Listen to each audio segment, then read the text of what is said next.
السلام علیکم ورحمۃ اللہ وبرکاتہ۔ آج میں آپ کو صبح اور شام کی دعا بتا رہا ہوں۔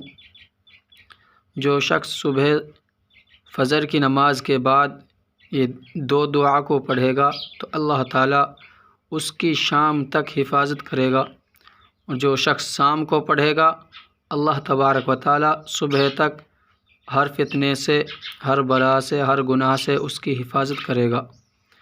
صبح اور شام کے وقت کی دعائیں۔ حضرت عبد الرحمن بن غنم رضی اللہ تعالی عنہ نے کہا کہ رسول اللہ صلی اللہ علیہ وسلم نے فرمایا، جو صبح کی نماز کے بعد تشہد کی حالت میں قبلے کی رخ ہو کر، یعنی تشہد جس طرح نماز میں بیٹھتے ہیں، تشہد کی حالت میں قبلے کی رخ ہو کر کلمہ توحید 10 مرتبہ پڑھے، اسی طرح مغرب کی نماز کے بعد تو اس کے اعمال میں 10 نیکیاں لکھی جائیں گی، 10 اس کی برائی معاف ہوگی، 10 درجے بلند ہوں گے، اور شام سے صبح تک گناہوں سے محفوظ رہے گا۔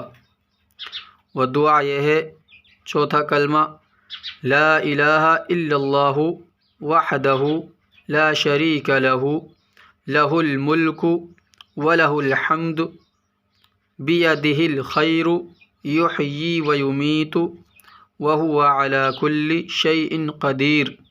یہ چوتھا کلمہ ہے۔ اس دعا کو پڑھنے سے اللہ تبارک و تعالیٰ آپ کی صبح پڑھے گا تو شام تک، شام کو پڑھے گا تو صبح تک 10 نیکی ملیں گی، 10 درجے بلند ہوں گے، اور 10 برائی معاف ہوں گی، اور اللہ تعالیٰ پورے شام تک اللہ تبارک و تعالیٰ حفاظت کریں گے۔ دوسری حدیث، حضرت عثمان رضی اللہ تعالی عنہ روایت کرتے ہیں کہ رسول اللہ صلی اللہ علیہ وسلم نے فرمایا کہ جو شخص ہر صبح و شام، یعنی صبح پڑھے گا تو شام تک، شام کو پڑھے گا تو صبح تک اللہ تعالیٰ اس کی حفاظت کریں گے۔ وہ 3 مرتبہ یہ پڑھے تو اسے کسی چیز سے نقصان نہ پہنچے گا، یعنی اللہ تعالیٰ ہر آفت مصیبت سے اس کو بچائے گا۔